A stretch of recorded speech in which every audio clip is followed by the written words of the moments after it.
So, what will this inaugural episode be about? I'm Martha Schumacher, and I'm glad you asked. Have you ever noticed what a difference it can make when people actually take the time to listen to each other? And have you also noticed how rare those moments can be? I have, and that's why we're here today. This is a show about active listening and about how asking the right questions can help us all build empathy and make more meaningful connections. In an era of distractions and overstimulation, listening deeply and purposefully can mean the difference between creating calm versus causing confusion, building community versus reinforcing roadblocks. I think now more than ever, it's so important to be thoughtful, intentional, and respectful when communicating with the people in our lives.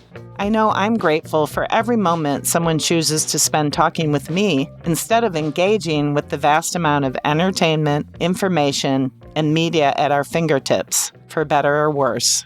Before we get too far along, let's define active listening. It's the practice of engaging closely with someone in order to truly hear what they're saying, and then showing that you understand in response. At its core, active listening is all about 3 words: improving mutual understanding. Of course, just because it's made up of 3 simple words, it still takes a lifetime of work. That work includes diligence, vigilance, and being as self-aware in the moment as possible. It's a form of communication that takes intentionality and a lot of practice. Trust me, I'm still a student myself, so I'm here to learn as well. In every episode, I'll bring on a guest and use a new set of questions, 2 of which are brand new to me, to demonstrate how they can be effective. So we get to find out together how powerful these questions are. Now, I've spent decades on mission-driven work. It's my career, and really it's my passion. So many of the folks you'll meet on the show are leaders in this sector, like today's guest, my good friend, Nina Fascione. That said, you can use the questions from each episode in any part of your life, at work, at home, with friends, and even with yourself. So, what questions will we ask today? First, we'll explore a question from our guest, Nina. What impact do you hope your support will have? For Nina, as you'll hear in a moment, her focus is on rhino conservation. Your mission, or the mission of the person you're speaking with, may be very different, but the question is just as effective. We all have passions, and asking this type of specific question allows folks to examine and then share their core goals around these passions. Understanding why someone wants to be involved in a mission lets us see into the building blocks of who they are as a person. Allowing someone the space to express that shows genuine interest and builds trust. The second question, which I pose next, is simple and direct. What do you think? It's amazing how such a simple question can engage others in such a meaningful way. After all, none of us are mind readers, so achieving empathy sometimes just starts with being direct. There are endless opportunities to use this question, and you'll hear a few great examples during our upcoming interview. Last, we tackle our listener question. What have you learned from other leaders that you've incorporated into the way you lead? This one is great for all types of leadership roles, whether your conversation partner is the CEO of a foundation or the host of a potluck. We all find ourselves in leadership roles from time to time, and asking for insights and experience is a great way to not only learn, but to find out what your conversation partner values. So grab a cup of tea, get on your treadmill, or turn up the volume in your car. Here's your first episode of Glad You Asked.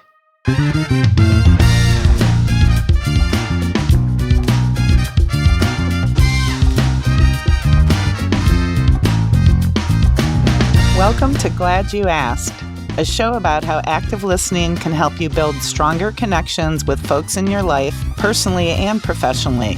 I'm Martha Schumacher, and I've spent my career asking leaders, funders, donors, and community members thoughtful questions to help find the real reasons behind why they do what they do. And when you pursue these deeper connections, you ultimately arrive at the heart of what really matters, establishing trust. On each episode of Glad You Asked, we'll explore 3 questions, one from our guest, one from a listener, and one from me. During a conversation with mission-driven leaders, we'll test how each question, each compelling prompt, makes active listening possible and deepens our relationships. Afterwards, we'll take a look at how effective our questions were in guiding a meaningful conversation and leave you with a call to action so you can use these questions in your own work and life. Now, let's meet our guest. So today, I am so pleased, so excited, so honored to have Nina Fascione on the inaugural edition of Glad You Asked. And I want to just spend a moment, even though it'll make Nina squirm because she's not one to necessarily want to hear, accolades, but I'm going to do it anyway. I'm going to give you both a little bit of her bio and also just a couple thoughts on having worked with her over the years. So Nina Fascione is currently the executive director of the International Rhino Foundation, and she's been there over 5.5 years now. She was also executive director of Bat Conservation International for a couple of years, and then she's worked at Defenders of Wildlife twice, and she was first the vice president of field conservation when I was there with her, and then years later she worked in both strategic planning and then ultimately as the vice president of philanthropy before serving in her current position at IRF. Nina is co-chair and co-founder of the Emerging Wildlife Conservation Leaders, which is a mouthful, so I'll call it UCL. I will let Nina speak, I promise, here in a moment. So taking a step back, when we were at Defenders of Wildlife together, we went on quite a few donor visits when I was vice president of development. She was my dream partner on those visits. We had so much fun, and we can get into that a little bit more in a moment. So Nina, again, welcome to the inaugural edition of Glad You Asked. Hey, Martha, thank you so much for inviting me. It is unbelievably fun to be doing this with you. And I think you and I figured out recently, and I probably shouldn't even, say this out loud, but I think our friendship goes back 30 years, our work and personal friendship. So it's really fun to be here. And I think I mentioned to you, but I absolutely love the name of your show. So I'm glad to be on Glad You Asked. And also, don't let us end this pod without talking about one of those stories from our doing visits together many years ago. Absolutely. Yeah, let's do that. Because speaking of active listening, right, I think those in our sector, in the nonprofit sector working for NGOs and INGOs know how important this connection is with active listening to those actual face-to-face donor visit experiences. So speaking of that, we're going to dive into donor interactions more in a moment. But I did want to just expand on what I said a little bit in the intro about your mad skills as a human connector. Your integrity, your passion, and your commitment has just always been impressive. And I was thinking today, kind of getting ready for this, about if I had to choose the value that perhaps you possess that I admire the most, it's your authenticity. I feel like what you see is what you get with you. So thank you for that. I don't know if you have anything to add on that before we dive in to the meat of today. Well, first of all, thank you. Lovely introduction. And, authenticity is a double-edged sword, I think, sometimes. I think people and donors do relate to it. It does also mean that sometimes things come out of my mouth that I later am like, what was I thinking? So, at any rate. It looks good on you. Let me just put it that way. All right. So with that, we're going to move into the heart of active listening with 3 questions today. And the first of the 3 questions we're going to explore is actually a question Nina has brought to the table. After that, we'll get to a question I'm bringing to today's table. And then last, we'll delve into a listener question. And so there we go. And so, Nina, one of the many things about why I believe you're the strong leader you are is that I just want all the listeners to know, Nina emailed me last week with, 8 possible questions for today. We don't have time to cover all of those. I wish we did. But I am going to throw it to you about which question you wanted to delve into today. Well, thank you. Yes, even yesterday I was thinking, I wonder if I can get away with 2 questions. It's funny because there are questions that I feel are maybe deeper and important, but then there are a couple that just happen to be my default questions. What impact do you hope your support will have for rhinos and the people working to protect them? Yeah, and I just want to restate it to make sure people are catching it. So it's, what impact do you hope your support will have for rhinos and the people working to protect them? And I'd love it, Nina, if you talk a little bit about, I think one of the things I want to make sure as folks listen, they think about is, well, wait a minute, I'm not, working on conservation or whatever. Well, of course, this is a question that can apply when you fill in the blank, so to speak, right? This is a question you can apply to any organization working on any mission. So for example, what impact do you hope your support will have for, and then you can fill in the blank. But I want to go back a little here and throw it back to you around both pieces of this, right? Because there's a fair amount to unpack in this question, especially when we think about the work that IRF does and both the wildlife and the people involved, right? Yeah, absolutely. And yeah, thanks for that, because IRF has 3 pillars, 3 overarching strategies for which we undertake our work: habitat and protecting rhinos, and engaging people. You can't do conservation of any sort without engaging people. And it can sometimes mean specifically local community members that live alongside rhinos, but it's engaging people at all levels, whether that's policymakers or people outside of rhino range states who love and support them, and so on. So we can't do our work without making it a collaboration with people at all levels of society within rhino range states and outside. People do love rhinos. I mean, people who live near them appreciate them, and people here in the U.S. and other non-rhino countries do like rhinos. And we work to try to also make rhinos valuable to those people, whether it's through tourism, as they do very, very well in Kenya and in India, whether it's through micro businesses. I'll give you one example. In Indonesia, we work with local community members. We brought in an expert to train them to make these beautiful scarves it's called eco printing, and they literally dye the scarves using the leaves of plants that are rhino food. And so they're being sold. In fact, we just had a fundraising auction where some of the scarves went for as much as $1,000. They're very beautiful. And so we're getting that money back in the community. And so people like living with wildlife.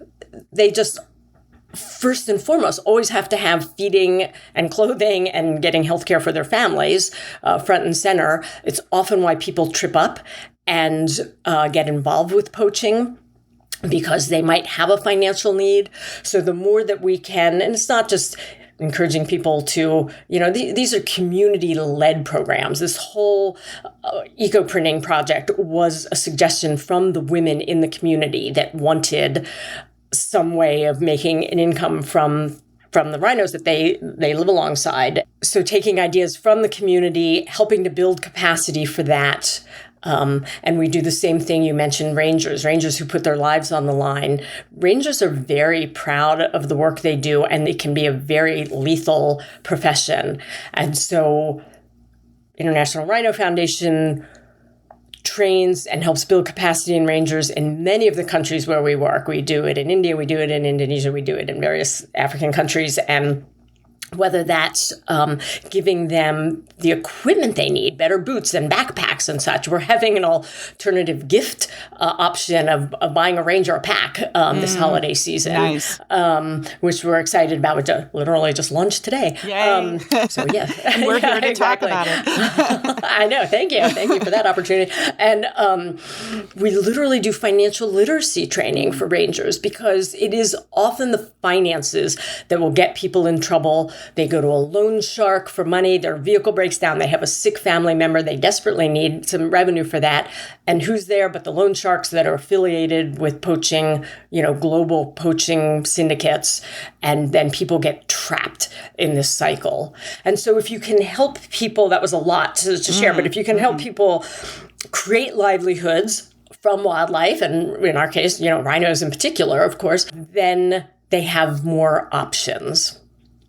Speaking of active listening, right, always comes back to it, is that all three, and when I say three of those examples, the examples I'm thinking are eco-printing, the women in the community, and then the other two are really ranger examples, right? Training for rangers globally, and then also honed in on financial literacy training, which perhaps is kind of a sub piece of the overall umbrella training.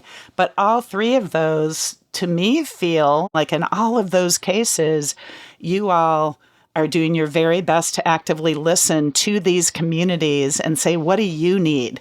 What do you want? As opposed to, here's what we think you need, or here's what we're going to put on you. And I think, to me, especially the eco-printing piece, I love the idea of having, this women's collective and listening closely to them saying, well, here's what we need. We need to be able to your point, feed our families, to be able to clothe and provide healthcare, et cetera. And here's how we can collaborate and partner to make that happen, which is a win-win for the rhinos and for the communities.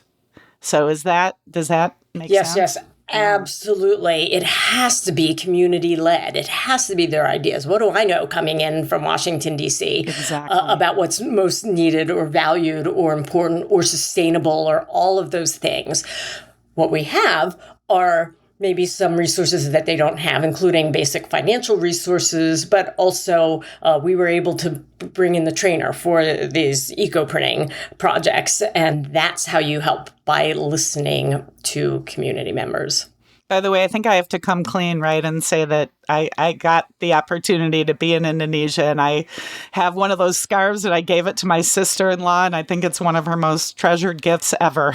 So I'm just going to come so clean nice. on Yes, that. you got to make one. That's right. Yeah. I got to make one. It was amazing. Of course, all of the women there, both teaching me how to do it and frankly, helping me make it. I think it's a much nicer scarf because they literally were hands-on through the whole process. Well, I love that. That's almost second generation. Here they are training someone else to do it. And the same is true with the financial literacy that we do for rangers, right? The rangers who are in that training will share that information with their kids. We're building a whole second generation of people that have better knowledge about finances. And I think it also brings me back to the introduction in your bio around leadership succession, future leaders, et cetera, around the emerging wildlife conservation leaders, UCL. I think this is a theme for you in your career. I think this is something, if I may, that drives you, and that is personally really important to you. Well, thanks for bringing up the Emerging Wildlife Conservation Leaders, or UCL, and we are having our 20th year summit in just a couple of weeks. I think we have about 175 people, alumni and board members and guest speakers coming in to DC for a big summit on the future of conservation. I love that. And our third question coming up is going to be about both leadership in general. Good question to ask folks about their leadership styles, but we're also, as you know, going to put you in the hot seat a little bit about asking you about your leadership style. Before we get there, though, let's go to our second question. We ready, Nina? I'm ready. Good. Okay. It's funny when you're talking about simple, right? Because some of the simplest questions can be the most helpful and timeless. And my question that I'm bringing to the table today is just 4 words, and it's for staff members. This question I'm about to ask can be for anyone and everyone, but I wanted today, especially having you here as a seasoned executive director, kind of wanted to get your take on this for asking staff members this question. And it is, again, 4 words. What do you think? The power of those words can be pretty profound. It's apparently one of my words for today. And I'm really curious to hear what you think about this because, in many ways that question's about getting input versus always giving directives, which, can be challenging at times. So what do you think about that? Oh my gosh, I love this so much. And can I say, those 4 words are something I learned from my current staff at IRF. They had this habit and we all use it. And I find it so respectful because it is a way of obtaining someone else's opinion and ideas on something. It's a way of putting your own idea out there in a gentle way, to say that it's still open for discussion. I was thinking such and such. We use it so much that when I start to type in the letters WH into my computer goes, "What do you think?" it's learned that's what I ask when I type WH. Wow. Yeah. I'm like, yes, thank you, computer. That is exactly what I was going to type. So it works really well for us at IRF, just in being teamy, and that we all come up with ideas and then we want to know genuinely what others do. Now, I'm talking about it internally here because you said this was for staff, but what a great question for donors too. What do you think of this project, of this program, of this idea? 100%. I am thrilled that's what comes up when you put that in your computer. That is phenomenal. And one of the things you just said about your staff size is a good thing, I think, to share with listeners, is that if I'm remembering correctly, you have 8 staff, right? 8 full-time staff. 7 full-time and 1 part-time here in the U.S., and then our colleagues around the globe. Yeah. Around the globe on the ground. So I think, again, for folks listening, I think that's an important reminder when, often it can be overwhelming when let's say that you go to a conference where you meet someone who has hundreds of staffers maybe at their organization. And so you wonder if they can kind of relate. I really feel like you all are lean, mean, and punch way above your weight. So that's fantastic. And the one other word I just was going to use is about the idea of showing respect by asking that question, right? Is that, is that part of kind of what, as you said, what your staff have taught you is the idea of respect? Yeah, when I say taught me, we've never had a conversation about it. Now you will open the opportunity for us to discuss it when they hear this. It just is a habit or a pattern that we do that goes all the way around with each other, that it really does work well for us for soliciting the input and expressing your own views somewhat as a question and rather than a statement. I love that. And I didn't want to lose your comment about using that question with donors because, obviously you can use it with colleagues, you can use it with staff, you can use it with board members, you can, I love this idea of using it with donors. And I think before we move to our last question, which is I already kind of previewed is going to be about leadership, I'm wondering if this is the moment we share one of our, donor visit stories. We did not, folks. This part is completely freeform because we did not talk this through ahead. So I'm excited about this. I think we might be thinking about the same story, but I'm going to throw it over to you in case. Oh, I would love to share this story. I have repeated this story many times. Yes, as Martha mentioned in the introduction, that when we both worked at Defenders of Wildlife, and she was head of development and I was head of program, and so I learned much of what I know, if not everything, about what I know about fundraising from my friend Martha here. And in doing visits with her, I remember one visit so distinctly where Martha said, I remember where we were at a lunch spot out in California, and Martha said, all right, I'm making an ask. I'm asking for this much. And you know what we do after that? We just sit back and we're quiet. And I'm like, okay, you're the one making the ask. All I have to do is talk about wolves. I get the easy part, right? And we're at the lunch and it goes beautifully. And Martha makes the ask. And then it's time for us to be quiet. Only the donor was also quiet. And I was dying. I was dying with the silence. I'm like looking all around the room, like I don't know if I can whistle on the podcast, like, and indeed it's the right thing to do because I have also seen people not do the silence. And if the donor's silent, they say, did I ask for 50,000? No, I meant 20,000. Like just the panic sets in.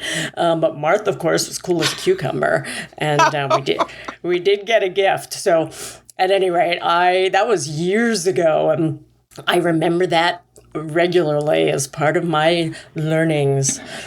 And just for the record, I don't know, Nina, I hope I've said this to you over the years. Of course, my stomach was hurt. I may have looked like I was cool as a cute to this day. And think of how many times now between you and me we've asked for gifts. I mean, hundreds, maybe thousands of times.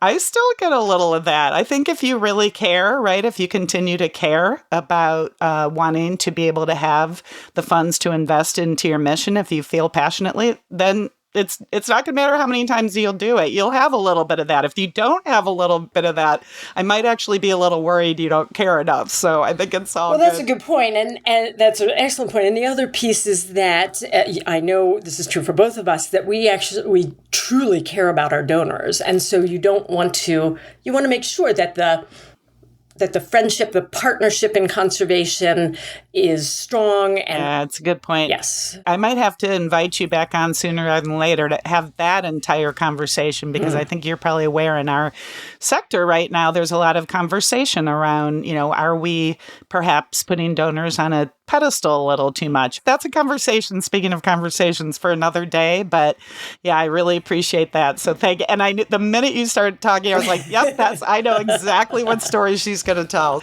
Well, listen, Nina, we've got one more question for today. And this question from our listener, Julie Upham, is a two-parter. So what have you learned from other leaders that you've incorporated into the way you lead?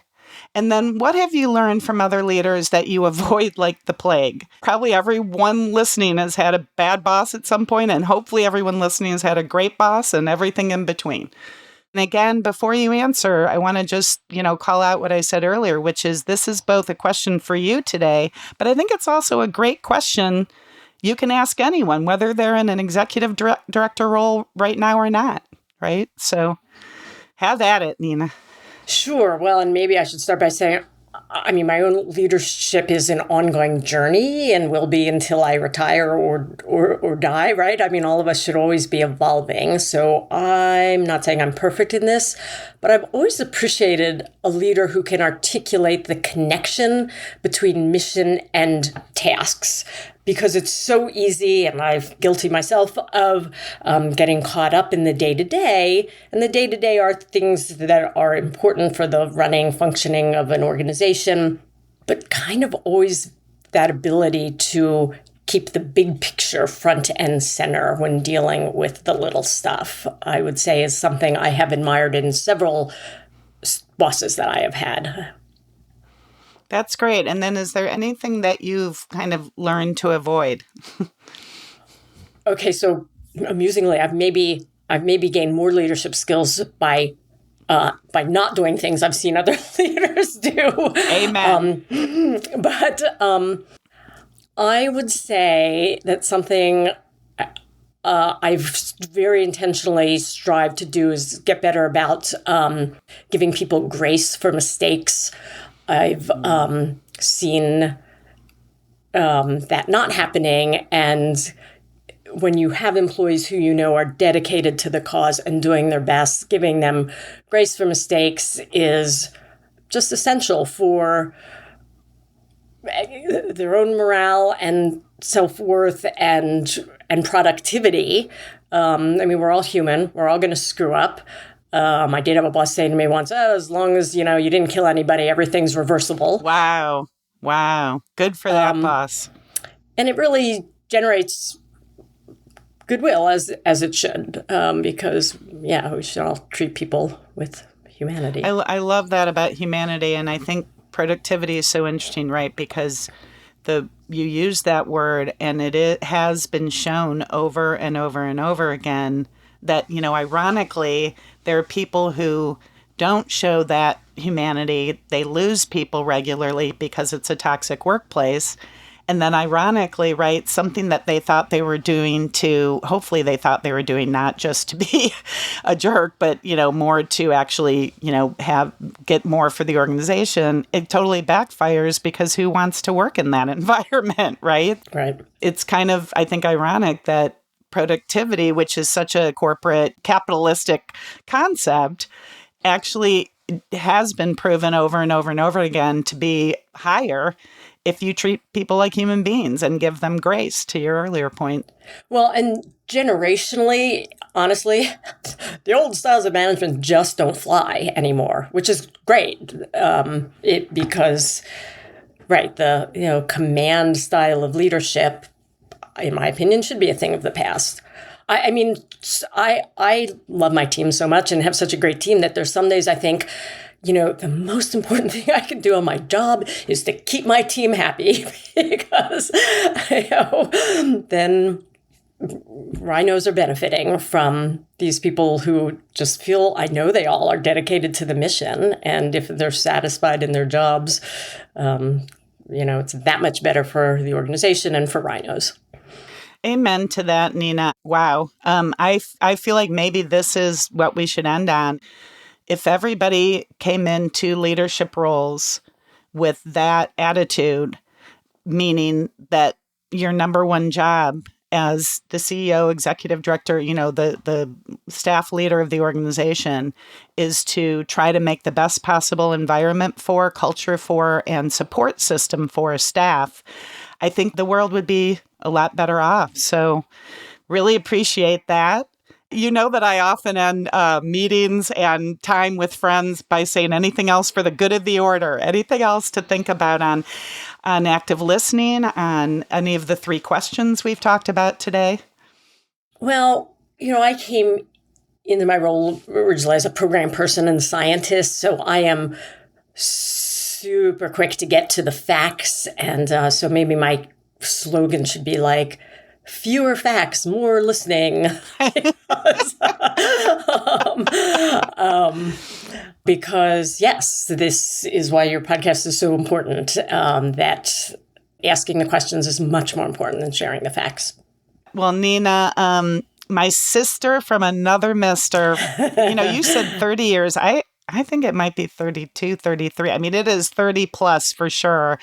And I am so grateful to have you here today. And it's funny, you said you love the name of the podcast and you're glad I asked you, but I'm really glad that you came on our inaugural pod. And thank you so much and glad to have you. Well, it's my absolute pleasure. And let me thank you for all the help you've given me over the years on raising funding for all the critters you and I both love. So I appreciate it. Take care, Nina. Bye. As you can see, Nina is kind, dynamic, thoughtful, and a whole lot of fun. As I reflect on our time together, here are some thoughts on what we covered today. So the first question was, what impact do you hope your support will have for rhinos and the people working to protect them? And again, I hesitated slightly and took a beat because you can fill in the blank there on rhinos. It can be, what impact do you hope your support will have for, and then think about your mission and what should be filled in there. The next question was my question, what do you think? As an engagement question, it's a home run for any and every audience.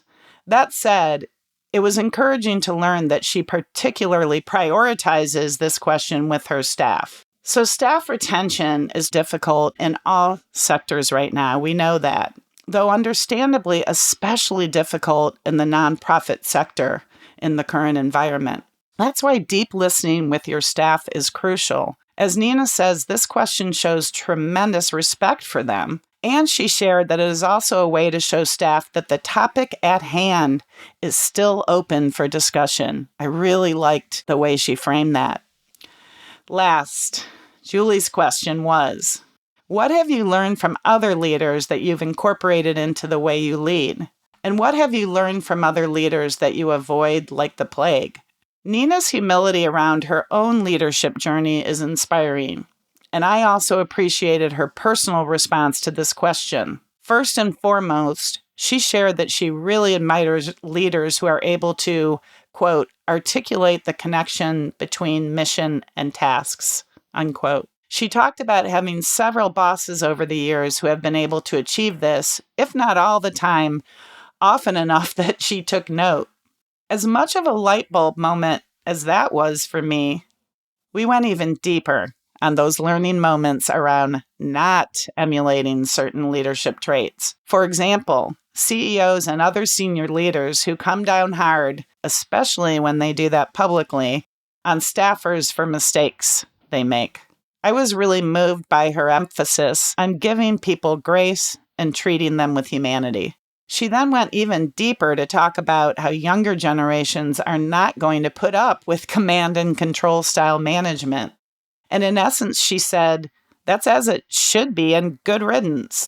And by the way, all of the metadata out there around staff retention in all three sectors supports this idea that folks are not going to stick around for command and control. Last and most memorably, Nina talked about how her number one job at all times is to support her team and strive to keep them happy. How fantastic is that? So we end today's launch episode with an action item for you. Over the coming week, identify someone with whom you work, a colleague, a staffer, your boss, etc., and ask them, what do you think? It might be about a project you're working on together, or it might be about something much deeper, such as a situation where there's tension, yet no one has yet dug into why this particular person is approaching the situation this way. Not only will you get to the bottom of what they're thinking and why, or at least hopefully get closer to that answer, you'll also demonstrate to them that you respect their opinion and want to better understand their viewpoint. The outcome? You guessed it. We're back to improving mutual understanding, the definition of active listening. Now that we've come full circle, thanks so much for being with us for our first episode. Join us for our second episode with the brilliant and thoughtful Cherry and Koshi, where we get to explore more questions to help all of us be stronger and deeper active listeners.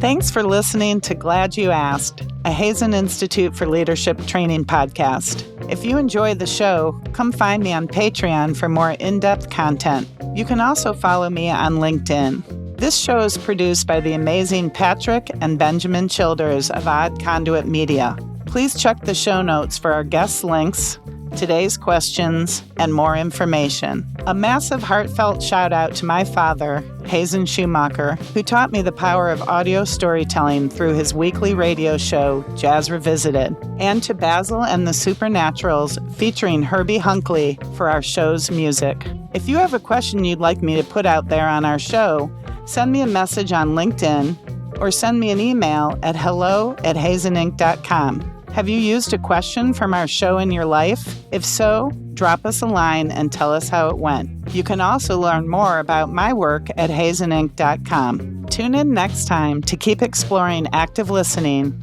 on another episode of Glad You Asked.